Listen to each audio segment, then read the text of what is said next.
नमस्कार प्रिय विद्यार्थियों। आज हम निर्मल वर्मा की कहानी पहाड़ की समीक्षा करेंगे। इससे पहले हमने निर्मल वर्मा के व्यक्तित्व एवं कृतित्व को स्पष्ट किया था। निर्मल वर्मा नई कहानी के प्रतिनिधि कहानीकार हैं और उनकी परिंदे कहानी को प्रोफेसर नामवर सिंह ने नई कहानी की पहली कहानी माना है, जो 1960 में प्रकाशित हुई थी। आज हम बात करेंगे पहाड़ कहानी की। यह कहानी शहरी जीवन की व्यक्तिवादी चेतना पर आधारित है। इस कहानी का उद्देश्य है विवाहोपरांत शहरी जीवन की व्यस्तता के कारण दाम्पत्य जीवन में आई नीरसता को दूर करना और पहाड़ी क्षेत्र के भ्रमण के साथ प्रेम संबंधों, भावनाओं एवं मिठास को बनाए रखना। इस कहानी की कथा वस्तु इस प्रकार है। यह कहानी महानगरीय जीवन की व्यक्तिवादी चेतना पर आधारित है। इसका कथानक संक्षिप्त है। इसमें महानगर का एक परिवार पति, पत्नी, बेटे सहित पहाड़ की सैर पर जाता है। पहाड़ पर जाने पर उन्हें विवाह के बाद की मधुर स्मृतियां याद आती हैं। तब वे आपस में और भी नज़दीक आने की अनुभूति से भर जाते हैं। इस कहानी का आरंभ, मध्य और अंत उचित क्रम में हुआ है। इसमें आज के व्यस्त महानगरीय आदमी की मुख्य समस्या को संप्रेषित किया गया है। मुख्य समस्या क्या है? दाम्पत्य जीवन में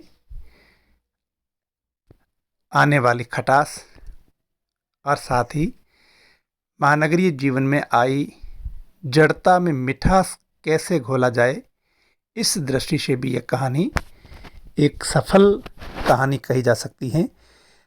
इसके कथानक पर अगर हम विस्तार से बात करें तो हम कह सकते हैं कि इसका कथानक संक्षिप्त है, सार गर्भित है और इस कहानी में रोचकता भी है। यह कल्पना पर आधारित है, लेकिन इसमें संभाव्यता का गुण विद्यमान है, क्योंकि यह कहानी पहाड़ी क्षेत्र पर केंद्रित है। हालांकि इसमें महानगरीय जीवन के दाम्पत्य में जो घुटन आती है, जो जड़ता आती है, उसे दूर करने के लिए वे पहाड़ी क्षेत्र की सैर करते हैं। इस कहानी में कौतूहल भी है, जिज्ञासा है, और जो जिज्ञासा प्रधान कहानी होती है वह महत्वपूर्ण कहानी मानी जाती है। इस कहानी में पहाड़ प्रतीकात्मक रूप में आया है, लाक्षणिक का प्रयोग हुआ है। इसके द्वारा मानव मन की भावनाओं की व्यंजना की गई है। इस तरह से हम कह सकते हैं कि पहाड़ कहानी की कथा वस्तु पूरी तरह से विकसित, गतिशील, रोचक, जिज्ञासापूर्ण है। पहाड़ कहानी के पात्रों की बात करें जो चरित्र चित्रण में गिने जाते हैं, तो इसमें 3 पात्र हैं, पति, पत्नी और उनका बेटा। किसी भी कहानी में पात्र कहानी के मनोभावों को व्यक्त करने वाले होते हैं, घटनाओं को सामने लाने वाले होते हैं। इस कहानी में तीनों पात्र सजीव और स्वाभाविक हैं। तीनों पात्रों का व्यक्तित्व अलग अलग रूप में सामने आया है। उनके बीच में भावनाओं का पहाड़ है, इसी कारण वे अलग अलग दिखाई देते हैं और भावनाओं को जीतने का प्रयास भी करते हैं, जिससे उनका दाम्पत्य जीवन सफल दिखाई देता है। तो इस तरह से इस कहानी के पात्रों की हम बात करें तो वे कहानी के अनुकूल हैं, क्योंकि कहानी का जो कथानक है या कथा वस्तु है वो संक्षिप्त है और उसी अनुरूप पात्र भी कम है।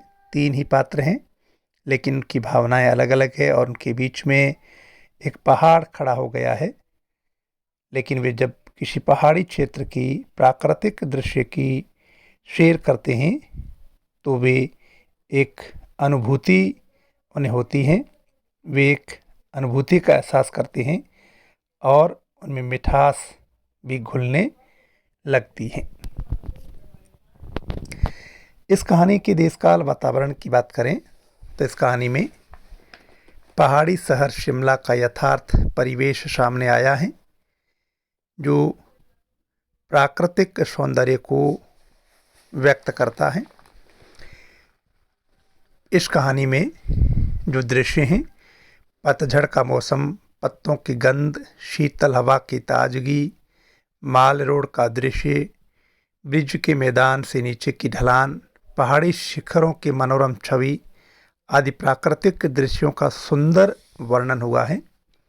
इसमें सारा वातावरण अतीत की चिंताओं से मुक्त करने वाला और सौंदर्यानुभूति को जगाने वाला है, एक एहसास दिलाने वाला है, एक मिठास उत्पन्न करने वाला है और चिंताओं से मुक्त करने वाला है।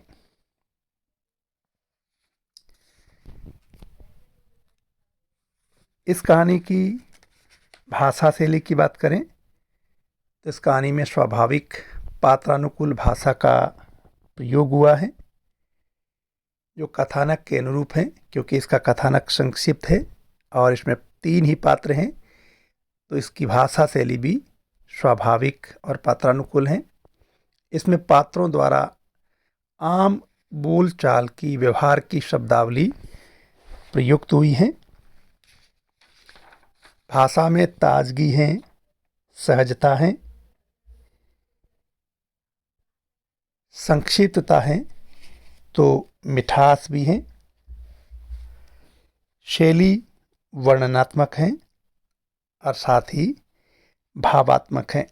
इस तरह से हम कह सकते हैं कि पहाड़ कहानी मात्र मनोरंजन प्रधान कहानी नहीं है, मात्र किसी पहाड़ की सैर करने तक, यात्रा करने तक ही सीमित नहीं है, बल्कि कहानी का उद्देश्य व्यापक है। मानवीय संवेदना और सामाजिक समस्या तथा जीवन की विसंगतियों की व्यंजना को व्यक्त करने वाली है। दाम्पत्य जीवन में आई जड़ता को दूर करने और मिठास उत्पन्न करने की कहानी है। पहाड़ शब्द का जो प्रयोग हुआ है वो तो एक प्रतीकात्मक है, एक लाक्षणिक है, क्योंकि रिश्तों में जो भावनाएं होती है और भावनाओं के बीच में जो पहाड़ बन गया है उनको इंगित करने वाला शब्द है पहाड़। तो इस तरह से जीवन में, विवाह के बाद दाम्पत्य जीवन में प्रेम, सौहार्द कैसे कायम हो, मिठास कैसे कायम हो, वही इस कहानी के माध्यम से सामने आया है। इस तरह से हम कह सकते हैं कि यह कहानी एक महत्वपूर्ण कहानी है, संवेदनात्मक कहानी है और अपने उद्देश्य में पूर्ण सफल कहानी है। तो इस तरह से इस कहानी के माध्यम से निर्मल वर्मा ने व्यक्ति चेतना के साथ साथ जीवन सत्य का उद्घाटन किया है। तो इस तरह से आप निर्मल वर्मा कृत पहाड़ कहानी को तैयार करें। परीक्षा उपयोगी दृष्टि से अगर देखा जाए तो इसमें पहाड़ कहानी का उद्देश्य पूछा जा सकता है और तात्विक समीक्षा पूछी जा सकती है। तो कहानी के जो 6 तत्व हैं, कथानक या कथा वस्तु, चरित्र चित्रण या पात्र योजना, कथोपकथन या संवाद योजना, देशकाल वातावरण, भाषा शैली और उद्देश्य, इन 6 तत्वों के आधार पर आप अपना उत्तर लिख सकते हैं। इस तरह से आप निर्मल वर्मा कृत पहाड़ कहानी को तैयार करें। धन्यवाद।